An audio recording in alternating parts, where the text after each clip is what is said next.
de las infecciones oportunistas y que hoy en día, como ustedes bien saben, ya ha cambiado drásticamente el pronóstico de la atención de los pacientes infectados, tanto en el adulto como en el niño.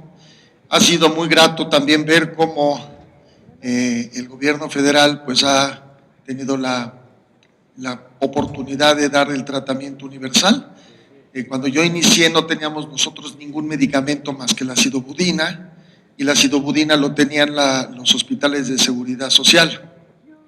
El Instituto Nacional de Pediatría es un hospital que atiende principalmente a pacientes que no tienen seguridad social.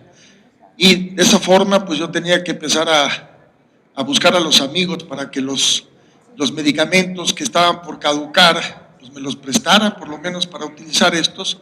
Había 6 meses que tenía, aunque estuvieran caducados, pues utilizábamos todavía 6 meses más. Y posteriormente ya se brindó el tratamiento universal a los niños, luego fue a las mamás y al niño, y por último tanto al papá, a la mamá y al niño. Y ahora, como ustedes bien saben, a todo paciente adulto o niño, pues tiene la posibilidad de tener un tratamiento antirretroviral, el cual son tratamientos caros, tratamientos que alrededor de cuesta, por ejemplo, en un niño que ha sido virgen en tratamientos y que se le inicie, cuesta alrededor de unos 5,000, 6,000 pesos al mes el tratamiento de estos pequeños.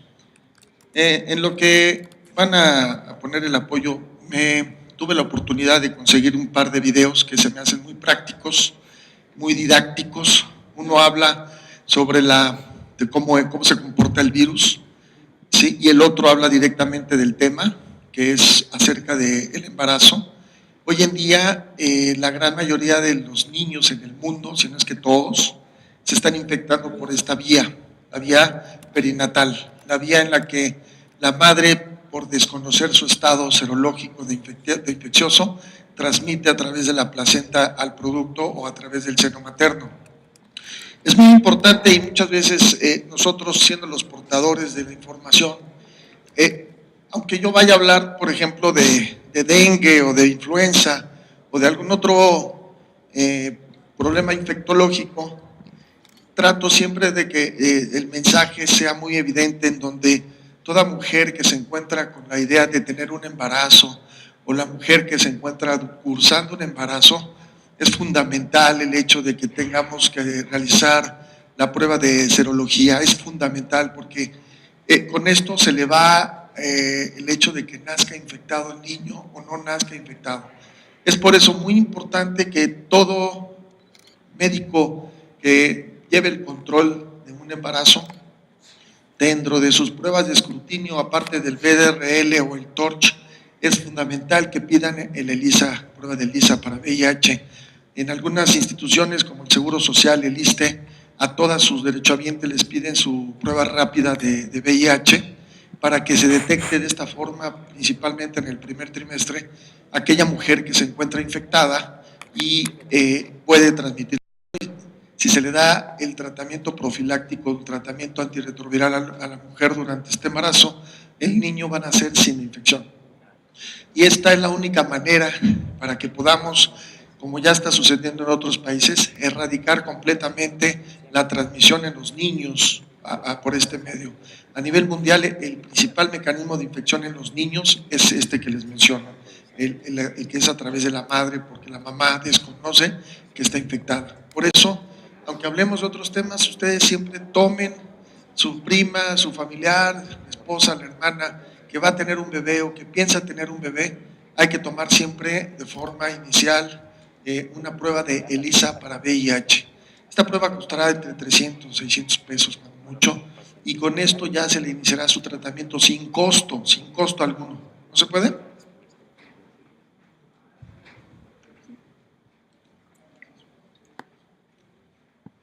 De tal forma que no les va a costar un quinto el tratamiento, se canalizará a la institución, ya sea con Seguro Social, ISSSTE, SEDENA, Pemex, todo, y a los que no tienen derechohabiencia se mandan a los hospitales generales de zona, al Hospital General de Atención o incluso al Instituto Nacional de Perinatología, para que de esta manera se puedan atender.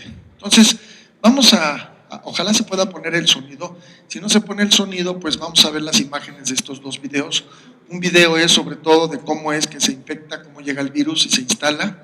Y el otro es el papel de este virus con la mujer que está embarazada. Uno dura 4 minutos, otro dura 6 minutos y tenemos ahorita suficiente tiempo para que podamos aprovechar estas imágenes que se me hacen muy buenas.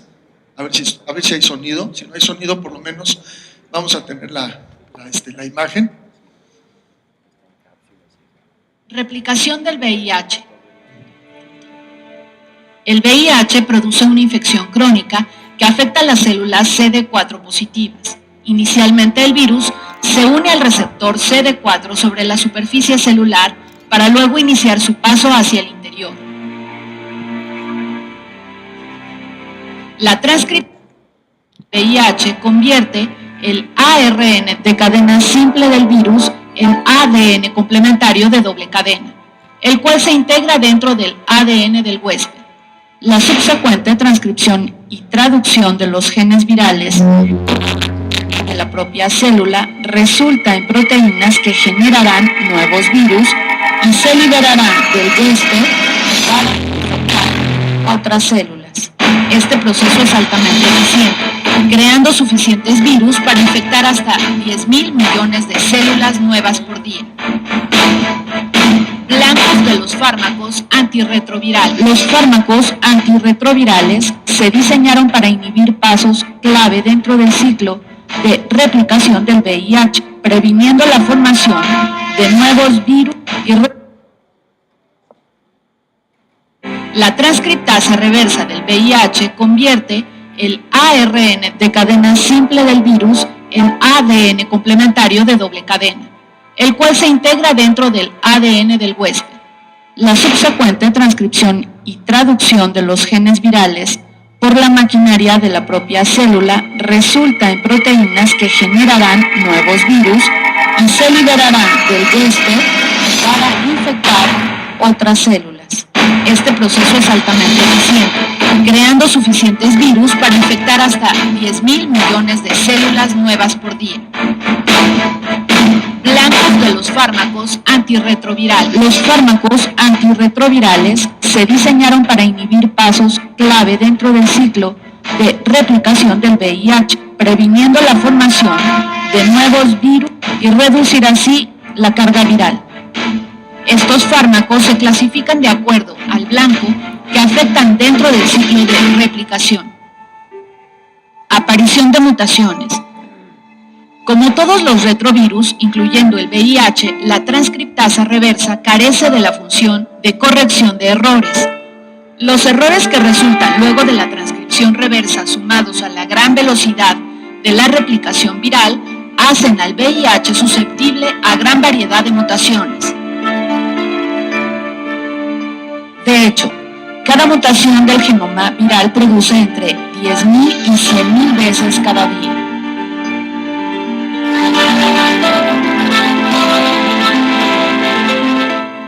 Resistencia a las mutaciones. Algunas de las mutaciones pueden generar resistencia del virus a algún fármaco retroviral. Estos virus mutados pueden replicarse donde un virus no mutado no podría. Algunas mutaciones pueden también producir la llamada resistencia cruzada con otros fármacos de la misma clase o familia.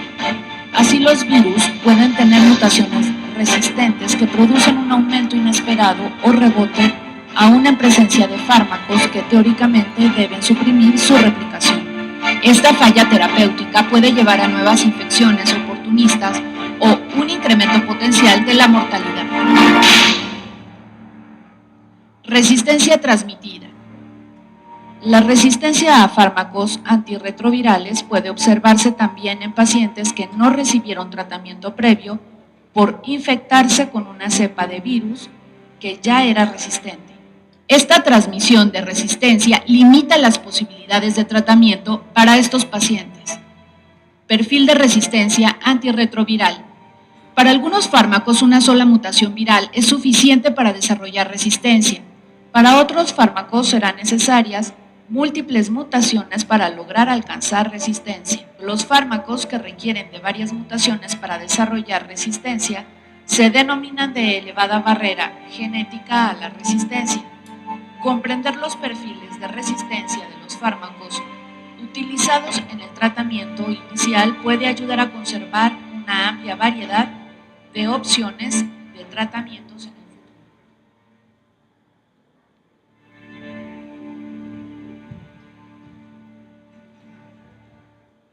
Como se darán cuenta, el otro video que sigue ya específicamente va a ser con la mujer durante el embarazo. Esta información es impresionante, las replicaciones virales que tiene día con día y que nos demuestra la maravilla de nuestro organismo, nuestro sistema inmunológico, para que tengamos una incubación que puede ir de 5, 7 hasta 10 años.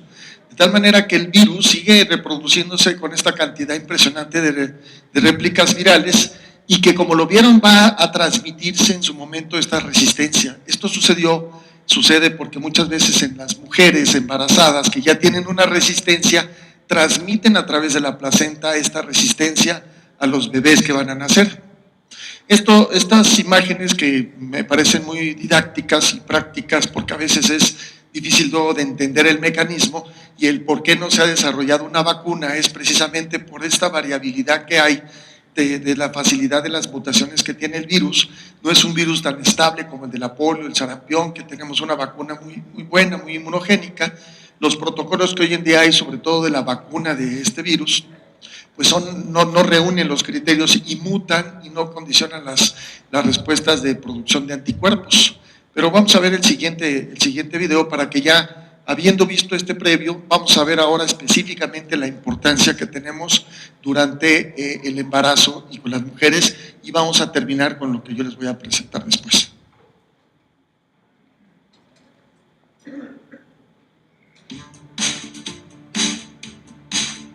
La mayoría de los nuevos casos pediátricos de VIH-Sida se debe a la transmisión materno-infantil.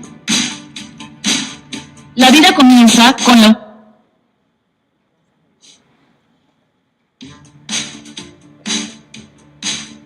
La mayoría de los nuevos casos pediátricos de VIH-Sida se debe a la transmisión materno-infantil.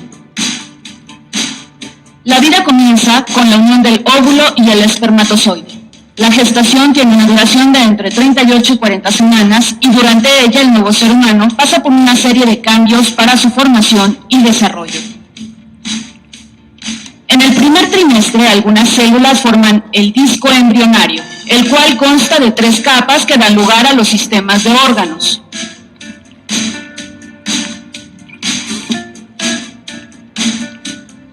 El desarrollo ocurre en sentido cefalocaudal y próximo distal. En la 4ª semana de la gestación se comienza a formar la cabeza y los vasos sanguíneos. El corazón primitivo comienza a latir, por lo que el primer sistema funcionante es el cardiovascular. Al finalizar el primer mes ya están formados los ojos, oídos, nariz, boca y los brotes de ambos brazos y piernas. Hacia la 5ª semana ya se diferencia el encéfalo en anterior, medio y posterior y comienza la formación de la médula espinal y de los nervios periféricos. En el 2º mes aparece en la parte superior de los brazos, antebrazos y dedos. Unos días después tendrán el mismo desarrollo los miembros inferiores, todos con el inicio de una estructura esquelética. Al final del 2º mes, los dedos de las manos y los pies comienzan a separarse. Durante el 3er mes se desarrollan los músculos y el cartílago comienza a ser sustituido por hueso. Todos los órganos principales completan su formación. Prosigue el desarrollo pulmonar. En este mes comienza lo que se conoce como el periodo fetal. Finalizando el 3er mes, el feto ya puede moverse, dar patadas, succionar su pulgar, fruncir el ceño y cerrar los ojos. En el 2º trimestre comienza la formación de pelos, cejas, pestañas y brotes dentarios. El latido cardíaco es más fuerte y los sistemas digestivo y excretor funcionan bien. El cerebro progresa y madura. En el 3er trimestre los pulmones se expanden y se ejercitan los músculos de la respiración. Las válvulas cardíacas maduran y el corazón está preparado para funcionar en forma autónoma. El desarrollo del cerebro es notable y a la semana 34 revela ritmos de sueño y vigilia. Si no se realiza ninguna intervención médica, la transmisión natural del VIH de madre a hijo se presenta en 25% de los casos. La infección puede ocurrir durante la gestación, el parto o la lactancia materna, siendo el momento del parto la situación que más aporta transmisión vertical. La transmisión durante la gestación es más frecuente en el último trimestre del embarazo.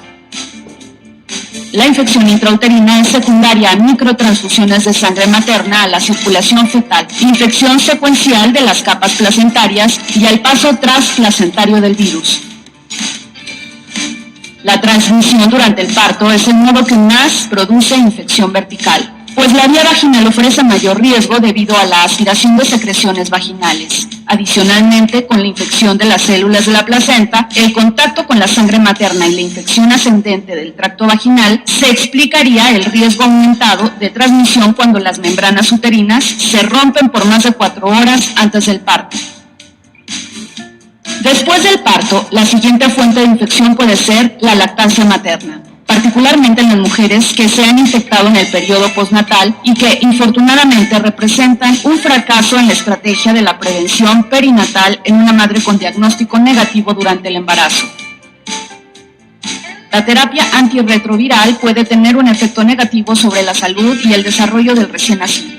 Investigadores han observado cambios estructurales y funcionales en el sistema nervioso central con el uso de antirretrovirales prenatales. Lopinavir potenciado con ritonavir es el tercer componente recomendado para el inicio del tratamiento de las embarazadas. Kaletra posee baja transferencia de la placenta al feto y no existen evidencias de teratogenicidad en humanos ni en estudios experimentales.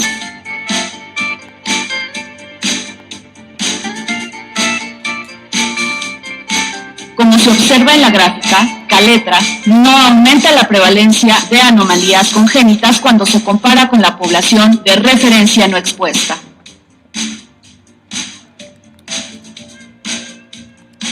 Atazanavir está clasificado por la FDA como categoría B. Se asocia con hiperbilirrubinemia, la cual es peligrosa en recién nacidos, ya que provoca ictericia nuclear con ataxia, sordera, amaurosis y retraso mental. Durante los 2 primeros meses después del parto se debe establecer una estrecha vigilancia de los eventos adversos que se presentan, pues la exposición a atazanavir puede ser mayor en este periodo.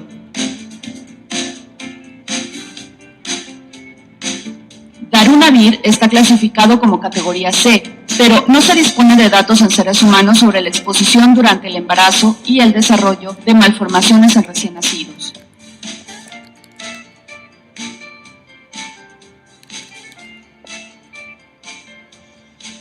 Antes del uso de los inhibidores de la proteasa, los inhibidores no nucleósidos de la transcriptasa reversa se utilizaban comúnmente en el tratamiento antirretroviral durante el embarazo. Sin embargo, actualmente es preocupación de muchos el tema de la toxicidad de estos fármacos. Efavirenz es un inhibidor no nucleósido de la transcriptasa reversa. Existen datos retrospectivos que indican que la exposición a este antirretroviral en el primer trimestre se asocia con malformaciones congénitas como defectos del tubo neural, anencefalia, anoftalmia y paladar hendido. A diferencia de atazanavir y efavirenz, Kaletra, administrado durante la gestación, no incrementa la prevalencia de anomalías congénitas.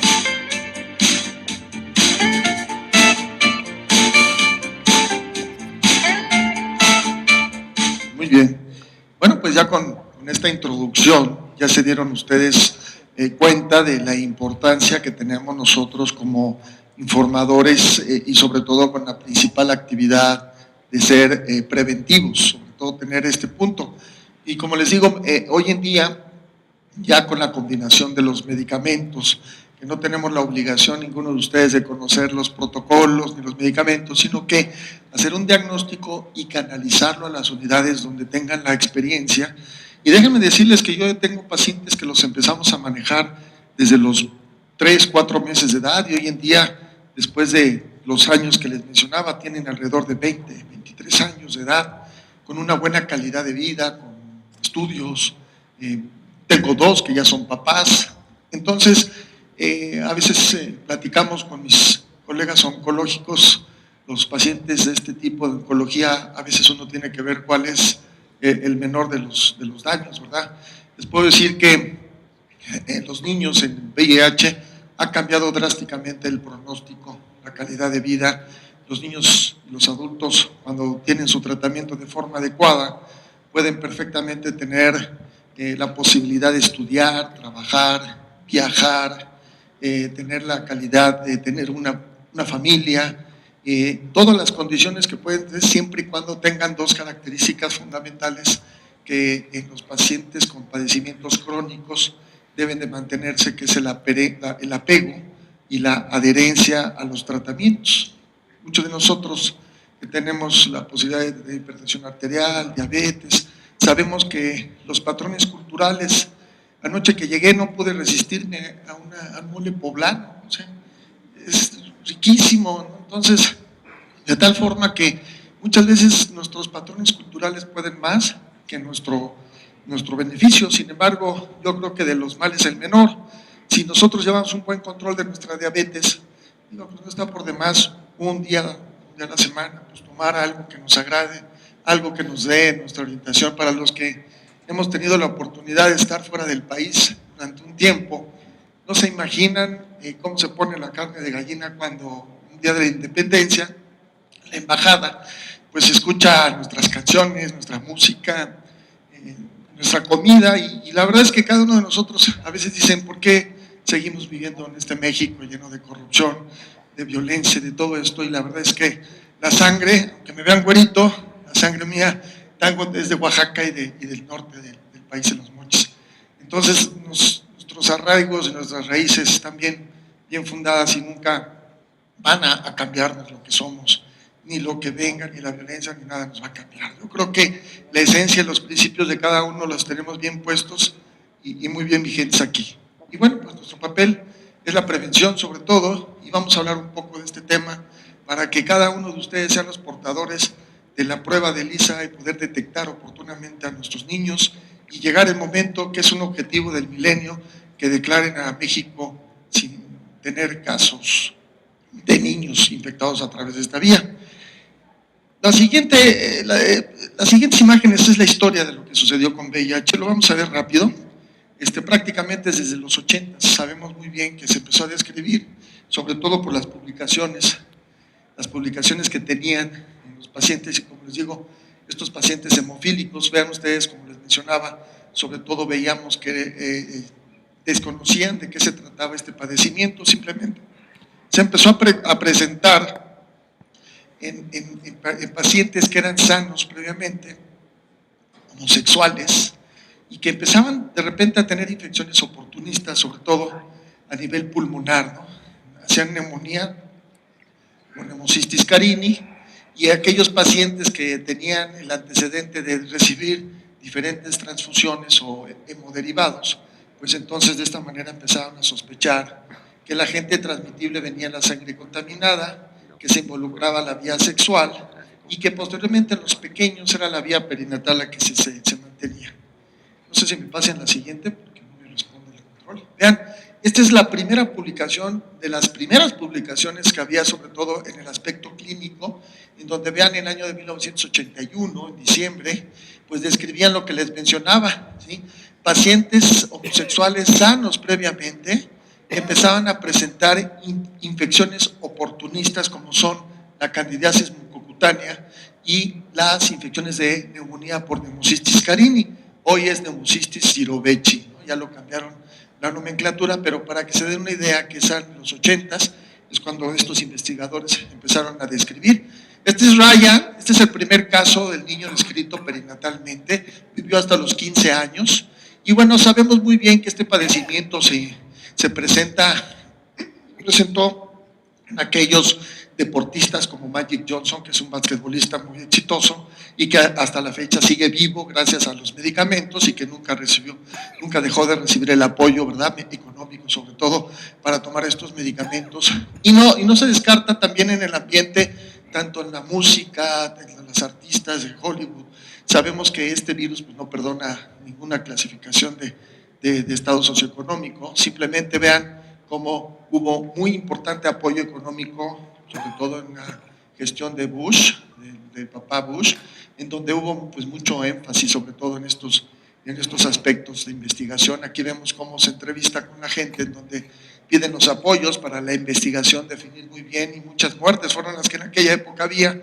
Se instaló el listón mundialmente conocido rojo, donde nos habla sobre todo de los que atendemos a los niños y adultos con VIH.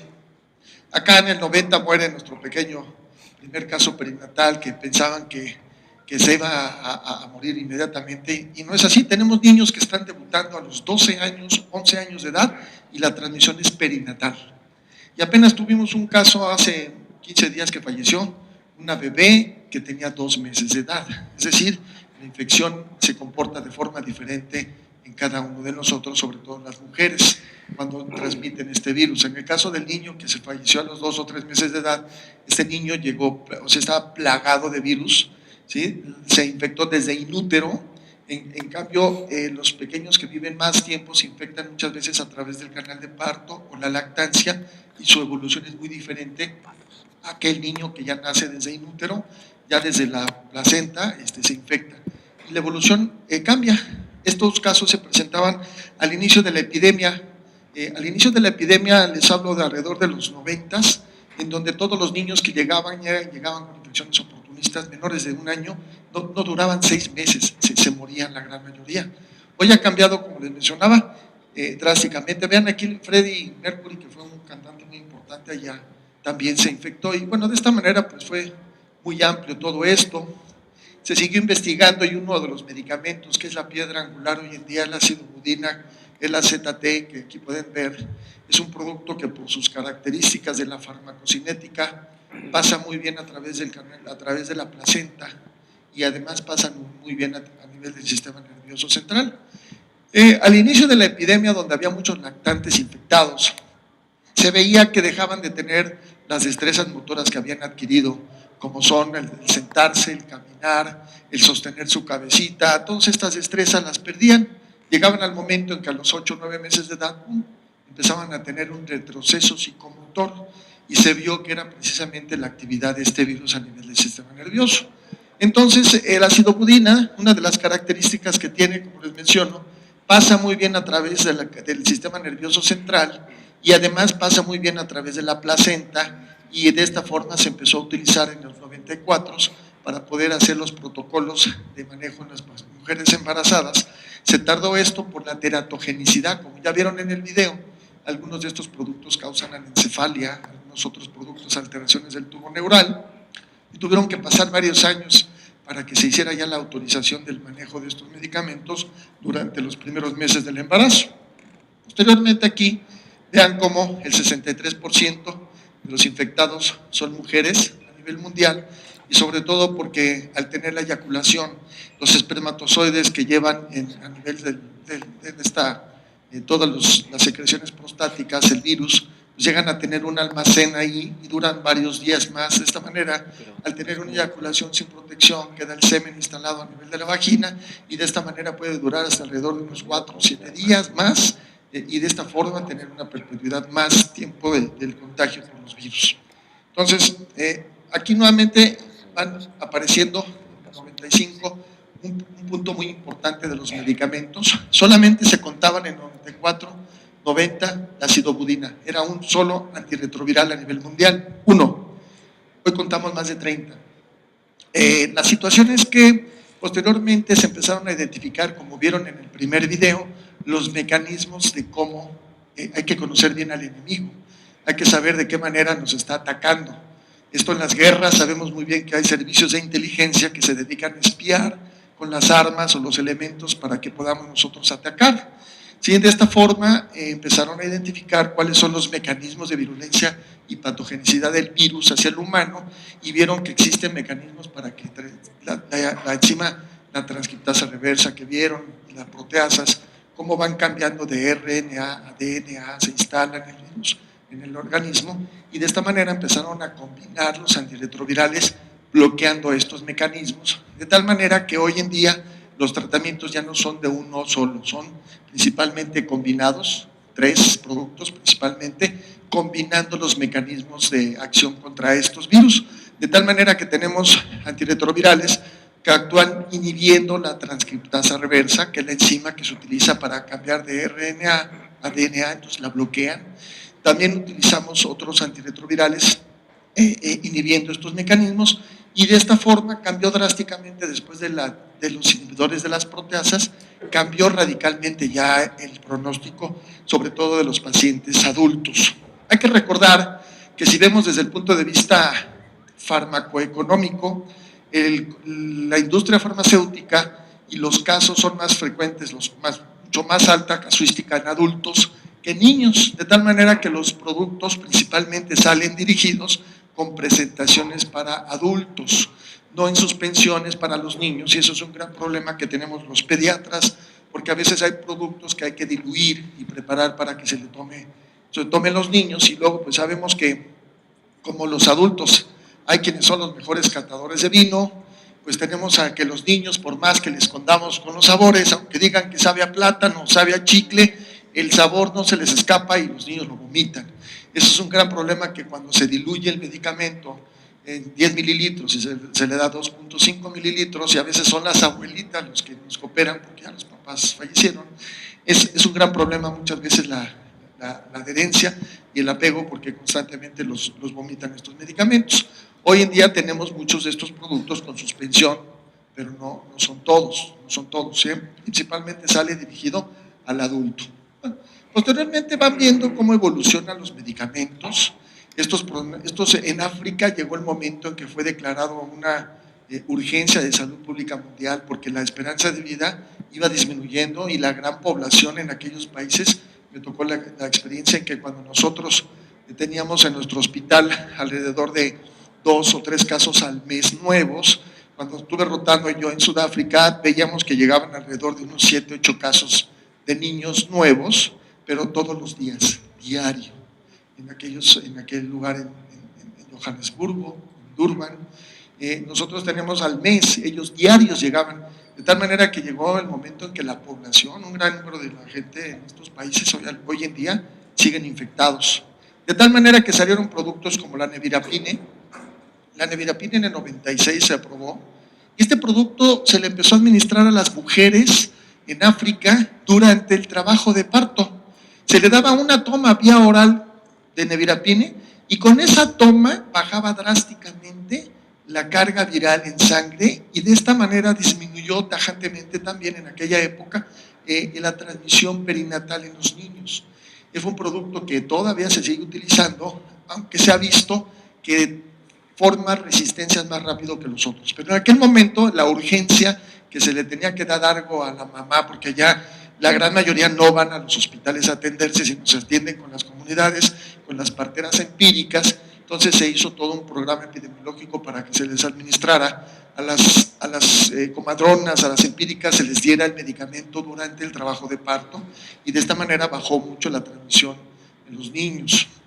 Entonces vean, hoy en día ya tenemos, como les mencionaba, más de 30 productos, y la idea del futuro de estos medicamentos es que ya tengamos la aplicación de un producto combinado de almacén, o sea, de depósito, y se va a estar aplicando su inyección cada 2 o cada 3 meses, y de esa manera va a ser fundamental y fabuloso ya el manejo de este padecimiento.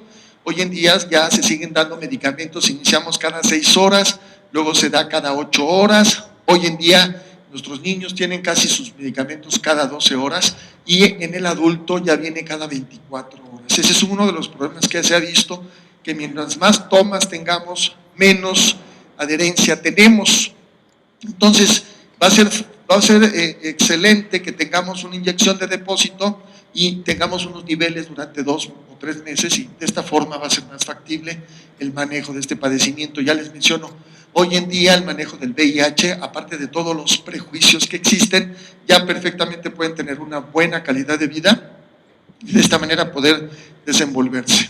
Vean ustedes entonces que el 14%, en algunos países hasta el 30%, condiciona resistencia, y como todo antimicrobiano o antiviral, si nosotros iniciamos un tratamiento y no se da de forma adecuada, se suspende y se regresa, pues vamos a tener, esto es como las suegras, lo que no las mata, las fortalece.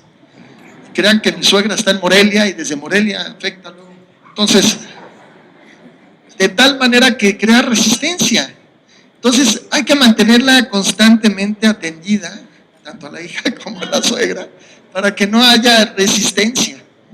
Sí, si nosotros vamos a iniciar un tratamiento, lo ideal es que tengamos los tratamientos factibles, que haya factibilidad, si no, no hay que iniciar nada. Nuestros pacientes controlados van al hospital solo 2 o 3 veces al año por su dotación de medicamentos. Los adolescentes son los que ahorita tenemos problemas porque los suspenden estos malvados. Es una filosofía que nosotros tenemos que tener. En el hospital somos muy personalizados en su atención. En la clínica de VIH, el que los toca, los palpa y los maneja, soy su servidor, porque no tengo otro, y mis residentes del área de infectología, que son los que están, los R4 y los R5. Tengo una secretaria y tengo un mensajero, una mensajera que se ha hecho también secretaria. Tenemos un área en la farmacia que exclusivamente es el almacén, cerrado bajo llave y nadie lo maneja más que nosotros. Porque ya saben que a lo largo de los 20 y tantos años hemos ido aprendiendo. De repente, como todos los medicamentos, las farmacias pues, manejan los medicamentos, y bueno, Daniel, el encargado, ¿qué cree, doctor? Ya no tenemos sidobudina, ya se acabó. ¿Qué ya se acabó? ¿En serio se acabó? No. Pues teníamos que hacer toda una logística para conseguir, y ya que nos trajeron, que nos surte Sencida. Al cabo del tercer mes, oiga, doctor, ¿qué cree? Que ya encontramos 2 cajas de sidobudina hasta abajo de las soluciones glucosadas. Entonces, ese es un gran problema que teníamos en la farmacia, en el hospital, cosa que somos de los pocos lugares que seguimos teniendo el manejo. ¿Qué hicimos? Conseguimos un espacio en la farmacia, lo cerramos bajo llave y nadie más recibe los medicamentos más que Tamara, Rocío. Son las únicas 2 que los reciben y las que los dan directamente. Porque de otra manera, no se puede. En los turnos en la farmacia llegan, no se puede. Tenemos varios que son bajo estricta refrigeración. Entonces, de esa manera es personalizada.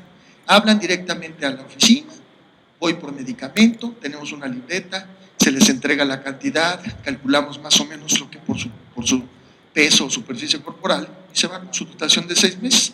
Cuando de repente saben que se va a caducar y traen 3 frascos que están por caducar, si nosotros los regresamos para cambiarlos, nos damos cuenta que no están tomando el medicamento.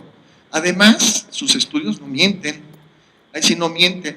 ¿Por qué? Porque vemos que los CD4 o la carga viral está afectada y de esa manera pues vemos que hay un problema.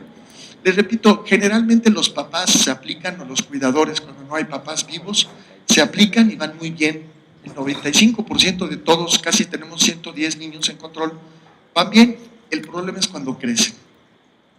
Todos los que tenemos hijos adolescentes sabemos que una característica son ser rebeldes. No se rebelan a tomar tratamiento. Como se sienten tan bien, lo suspenden 3, 4 meses y el problema es cuando ya van creando resistencia. Pero bueno, eso es lo que vivimos hoy en día y la verdad de las cosas es por la resistencia y de esta manera pues vamos a tener que insistir. Hay cursos y talleres para que los adolescentes y los familiares tengan esa adherencia al medicamento. Miren, las siguientes son imágenes que son del 2010, viejitas, pero vean la cantidad. El color más intenso sigue siendo el continente africano, lo más afectado. Nosotros tenemos en nuestro país un subregistro. Por cada caso que nosotros detectamos en pediatría, hay 3 casos que se están escapando. 3. ¿Sí? Entonces, todo niño con infecciones recurrentes, de hepatoesplenomegalia, fiebre de larga evolución, retención de peso y de talla, neumopatías crónicas, todo esto, tomen el VIH niño. Esas diarreas que llegan y todo también son los que llegan en un momento dado a afectar infecciones oportunistas. Vean los puros casos, miren, si suman ustedes esta cantidad del continente americano y vean nomás la pura zona sur de África, 1.8 millones, miren, ni siquiera todo el continente americano, y vean si quisieran suman lo que es la cantidad plagada de África. Y yo lo digo, llegaban al aeropuerto los que fueron al Mundial de Sudáfrica y les daban los condones, porque de alguna manera hay que prevenir esta situación. En nuestro país, Les digo, hay subregistro, por supuesto. Aquí vemos las cantidades de, estos son los niños menores de 15 años, pero no checan, simplemente vean ustedes, acá en el Distrito Federal, o cuando era distrito y ahora es Ciudad de México, nos reportan 97 casos, cuando solamente en nuestra clínica tenemos casi 100, faltan los del general, faltan los del infantil, faltan los de perinato. O sea, hay mucho subregistro con respecto a esto, y estas son cifras de SENCIDA. Y vean, si vemos, por ejemplo, tengo pacientes de Puebla, que van para allá. Miren, Puebla, 87. Y vemos también aquellos estados fronterizos, porque aparte de cargar gasolina, hacen turismo sexual mucha gente. ¿Sí? Van a cargar luego a la frontera o van a atenderse en el aspecto médico, plásticos, quirúrgicos a la frontera, también hay turismo sexual. Y hay una población migrante muy importante en las fronteras, tanto en el sur como en el norte. Pero bueno, todas estas condiciones son para que nos veamos que desde el punto de vista epidemiológico, aquí vemos nuevamente los estados y vemos cómo la concentración de la población quiere decir mucho. Aquí esta imagen es importante para que nos demos cuenta, sobre todo, ustedes vean aquí, estas son niños, hombres y mujeres menores de 15 años y el total. Para los que están hasta atrás y que no ven, aquí vemos cómo están las edades, menores de 1 año y de 10 a 14 años. Entonces, tanto en hombres como mujeres y el total. Van a darse cuenta que en el total, con la cantidad de 1,400, ¿sí?, van a tenerse, fíjense, de 1 a 4 años es cuando están presentándose estos casos, y principalmente si vemos la casuística, hombres son 723 y mujeres son 675. Ahí se van casi a casi. A nivel llegó a haber proporciones de un hombre de una mujer hasta por 4 o 5 hombres por la transmisión homosexual en el adulto. Pero entonces, vean, y esto es para que ustedes se den cuenta que en el rubro de 1 a 4 años es cuando tiene uno que pensar que este paciente puede tener VIH. De 10 a 14 años, 280, muchos debutan con actividad sexual y adicciones, como la plática que tuvieron previo, que mencionaron también VIH. Pero entonces aquí es lo importante que de 3,530 casos de niños y niñas, 3,530 casos, casi la mitad, o sea, 1,400, fueron del rubro de 1 a 4 años. Entonces esto es para que ustedes tengan la imagen de cómo se está comportando nuestro país y cómo se presenta. Se van a presentar cuando ya los niños tienen infecciones oportunistas. Un niño que se ve, los niños que se ven bien, sin problema, no se puede pensar, ya llegan con infecciones oportunistas generalmente. Vean, una institución evidentemente que son los que no tienen derechohabiencia, que es Seguro Social, no hay, estos son de la Secretaría de Salud, aquí está el Seguro Social, ¿sí? Otras, y vean, dentro de las otras está el ISSSTE, acá tiene el ISSSTE, a nivel privado, Secretaría de la Defensa Nacional hasta hace unos años era igual a que los den de baja, ahora ya no, porque ya no es discriminación. La Marina y la Defensa, paciente que tenía adulto infectado, van para afuera, ahora ya no, ahora ya no. Entonces, Pemex, ¿sí?, Secretaría de la Marina, DIF, todo esto, la gran mayoría están sin derechohabiencia, y los que llegan a tener y se van al seguro están flotando de aquí para acá luego, sobre todo en el adulto. Yo no suelto a mis niños, yo no los suelto hasta que ya tienen 18 o 20 años de edad, aunque tengan seguro. Si los capto desde que no tienen, ya no los suelto, porque la gran mayoría de veces esta atención personalizada se pierde. El sistema del IMSS, lo conozco, hoy le toca un doctor, mañana otro, y pasado mañana otro, y uno sabe, otro no sabe, y es una lata. Aquí en el instituto no. El que les da la noticia soy yo, después de que la psicóloga, trabajo social, todo un mecanismo bien perfecto como va, y se acostumbran.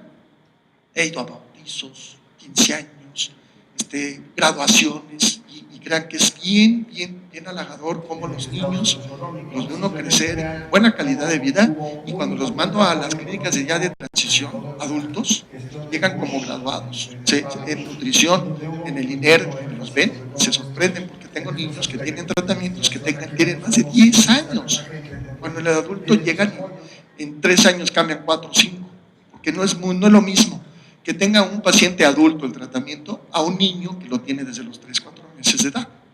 Entonces, el niño que nosotros mandamos a la clínica de adultos, estos niños saben, hagan de cuenta que se les prepara como su graduación, los muchachos saben cómo deben de actuar sexualmente, cómo deben de tomar su tratamiento, por qué se infectaron, cómo se infectaron, cuál fue la vía de la transmisión, qué medicamento toman, cuáles son los efectos adversos de los medicamentos, ¿sí? ¿Qué posibilidades hay de que él pueda ser papá en un futuro? Y les recomiendo que entren o que accesen toda esta información. Está en la página de Sencida, ahí hay una guía del tratamiento y hay un capítulo que se tuvo que hacer por los adolescentes que ya tenemos y que en el mundo está pasando también de la clínica de niños a la de adultos. Fíjense, nosotros en la clínica de nosotros atendemos 4 o 5 niños el lunes y otros 4 o 5 niños el miércoles. En el adulto, en la Condesa, al día atienden alrededor de 30 a 35 adultos. Imagínense cómo se van a atender rapidísimo. Acá los niños luego es más lo social que lo médico. En lo médico el niño se le toman sus estudios de carga viral, CD4, y sus controles de sus químicas sanguíneas por los efectos adversos. Si todo bien, ¿sí? Vienen hasta los siguientes 3, 4 meses. ¿Sí? Les digo 2 veces o 3 veces al año por su medicamento. Lo importante aquí es como les menciono, nosotros vamos a controlar al padecimiento, no el padecimiento a nosotros. Es como cuando uno tiene un perro mansito en la casa, que si no lo da su medicamento se hace bravo, muerde y le da rabia. Así se los explico a los niños. Entonces, si no tomo yo mi medicamento, este perro que lo tengo bien adestrado, mansito, se vuelve agresivo. Y si lo suspende el tratamiento, pues empezamos a tener problemas. No al mes, al cabo de 6, 8 meses empiezan a presentarse ya problemas de otro tipo, de adherencia y de apego. Entonces, la idea es de que ustedes se den cuenta que hoy en día este tratamiento, este medicamento, perfectamente este padecimiento se puede controlar como un padecimiento crónico, diabético, hipertenso, todo esto. Aquí vemos en esta imagen principalmente las vías. Vean, aquí vemos la vía sexual, ¿sí? Vía sanguínea. Si se dan cuenta en rojo, vemos que la vía sexual, sobre todo evidentemente, son las que tienen ya después de 12 años de edad la necesidad de tener trabajos sexuales. Y lo que menos es aquellos usuarios de drogas intravenosas también son los que menos, ¿sí? La vía sanguínea, sexual y de drogas intravenosas, pues en algunos lugares siguen clandestinamente todavía pasando transfusiones. Sabemos que con la arma blanca y armas de fuego hay clínicas clandestinas que operan, atienden, pero también transfunden a pacientes sin el escrutinio que debe de existir. Entonces siguen existiendo todavía la vía sanguínea, ¿sí? Ya ha disminuido tajantemente porque todos los que somos donadores sabemos que hacen unas pruebas muy específicas y todo. Pero ok, vean de azul, que es lo más importante, igual que sucede en el mundo, que es la vía perinatal, la que se sigue presentando. Aquí vemos cómo el 64% ya no son solo homosexuales, ya son heterosexuales, ¿sí? Y es como decía el papá de uno de mis pacientes, doctor, es que yo soy más macho que los normales. A ver, don Pepe, ¿por qué es más macho que los normales? Porque yo penetro tanto a hombres como a mujeres, y a mí nadie. Fíjense, esa es la idiosincrasia del macho, es un veracruzano, ahí de carnaval, pero bueno. Entonces, así piensa, ¿no? Yo penetro hombres y mujeres, a mí nadie, pero yo hombres y mujeres.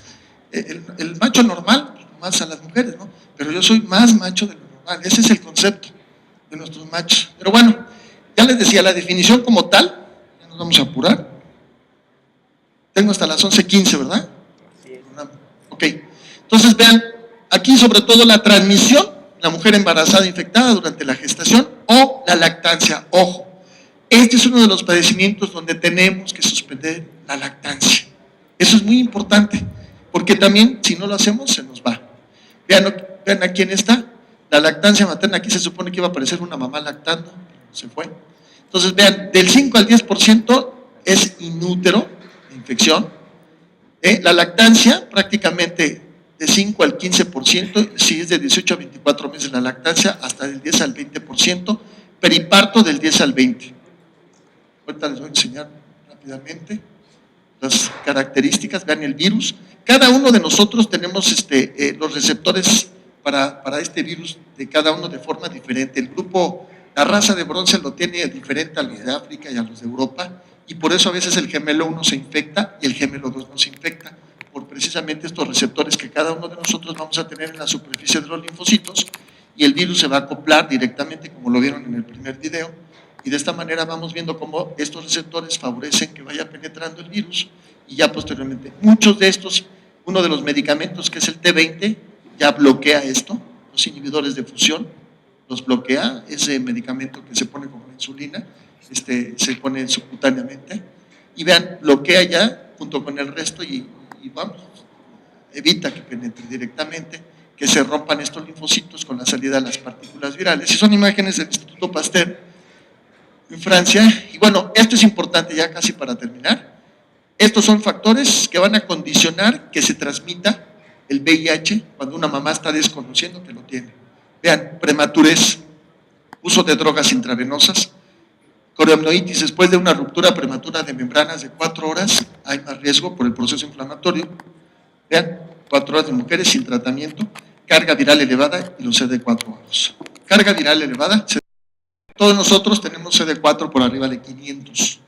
La mujer que tiene, o en el niño, menos de 200 CD4, tiene más infecciones oportunistas y tiene más posibilidad de transmitir a través de la placenta el VIH.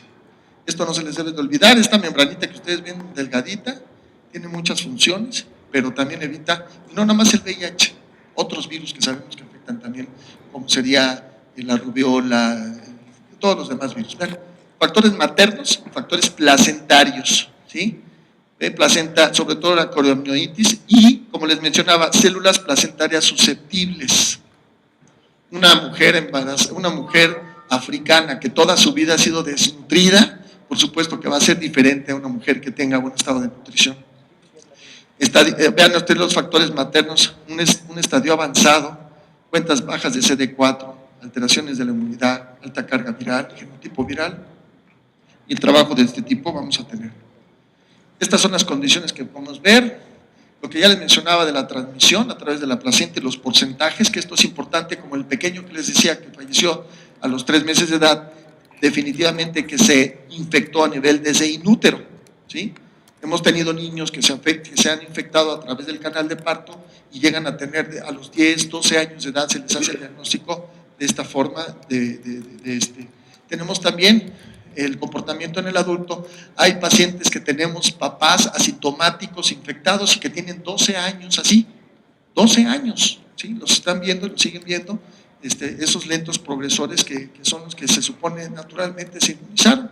Muchos años asintomáticos y portando el virus sin tratamiento. Tenemos 2 que se están vigilando en nutrición. Vean lo que les mencionaba, si no toman el tratamiento de forma adecuada a nivel del mundo. ¿Qué pasa? Imagínense, si tenemos 100 mujeres infectadas, todas las 100, embarazo, ¿sí? Si toman de forma adecuada el tratamiento de esas 100, esas 100 mujeres, van a ver, vean aquí el porcentaje, como les decía, aquí estamos hablando, sin tratamiento, la transmisión en África llega a ser hasta del 40%, imagínense. O sea, de 100 mujeres, 40 van a infectar a sus niños. Vean, en Europa hasta el 25% y en Norteamérica aquí es el 25%. Si toman el tratamiento adecuadamente, de esas 100 solo se van a infectar entre 1 y 3 niños. Entonces dense cuenta cómo es tan importante el tratamiento profiláctico. Ojo, prevención, adolescencia, vida sexual. Esto es fundamental, que nosotros seamos una generación del uso del condón. No hay otra manera para poder en un momento dado prevenir. Esa es la línea de tiempo donde vemos cómo tenemos un periodo de incubación que se puede uno infectar en las primeras relaciones sexuales, si a ti tenemos casos, y puede tener una incubación de muchos años. Entonces, de esa manera es como vamos nosotros a tener en cuenta mucho la línea de tiempo para este tipo de condiciones. Estos son los diversos tratamientos que se utilizaban durante el embarazo. Los primeros tratamientos iniciales, como les decía, empezaban a partir de las 14 semanas. Era muy alto el costo para los países en desarrollo. Los protocolos fueron avanzando y hoy en día ya son tratamientos que empiezan a partir de las 28, 36 semanas, con costo ya mucho más económico, que se pueden utilizar en otros países, pero al principio, en los 90, fue como se utilizaba con el ácido budina. Hoy se utiliza el tratamiento triple combinado y vean cómo la reducción es menos del 1.2%. ¿Sí? Retarda en progresión, es muy importante que tengamos nosotros esta actitud y esta conducta. Aquí vemos los tratamientos, se recomienda una cesárea con técnica hemostática para que no tengamos la posibilidad, depende mucho de cómo esté la mamá, cómo esté el estado clínico de la mujer. Puede haber parto, trabajo de parto, cuando está perfectamente controlada la mamá, con carga viral ausente, con CD4 elevados, puede ser, pero se utiliza principalmente la cesárea. Acá, como les mencionaba al principio, no se recomienda monoterapia, ya es triple, por lo menos combinados los tratamientos. Y bueno, acá lo importante es tomar en cuenta que el diagnóstico en los niños menores de 2 años es diferente al del adulto. El niño mayor de 2 años hace el diagnóstico con el ELISA, porque está detectando anticuerpos que está produciendo el mismo niño. Si tomamos un estudio de ELISA a un bebé de 6 meses de edad, los anticuerpos que está detectando van a ser de la mamá. Entonces a lo mejor es un niño que no está infectado, pero que tiene los anticuerpos maternos y va a ser una falsa positiva. De tal manera que para que el niño se haga el diagnóstico en menores de 2 años, principalmente se tiene que solicitar la determinación de la carga viral en la sangre de ese niño. ¿Sí está claro? De esta manera, mayores de 2 años solamente la prueba del ELISA es porque yo ya estoy produciendo mis propios anticuerpos porque tengo el virus. ¿Sí? Eso es importante. Este es el mecanismo, aunque es el mecanismo en el que se tiene que hacer el diagnóstico, no se ve nada. Y finalmente, solamente para ver lo de la transmisión del seno materno, tomar en cuenta que es del 15 al 25%. Sobre todo, hay que tomar en cuenta que la leche calostro, leche temprana y leche tardía puede tener la capacidad. Si la mujer se infectó recientemente, vamos a tener una alta carga viral en el calostro que en la leche tardía. ¿Okay? Pues yo creo que le vamos a dejar hasta ahí. Todo lo demás ya, lo importante de esto es que ustedes se lleven el mensaje que toda mujer que está cursando un embarazo tiene que tomarse, o que piense embarazarse, tiene que tomarse un ELISA para VIH. Si sale positivo, se tiene que canalizar a las unidades y que estas unidades las pueden encontrar en la página de Sencida.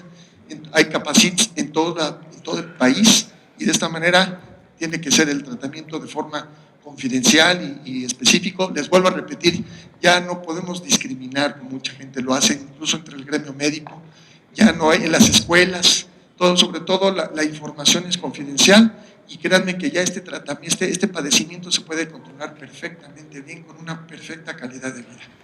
Muchas gracias por su atención. Muy bien, agradecemos al profesor. Vamos a dar su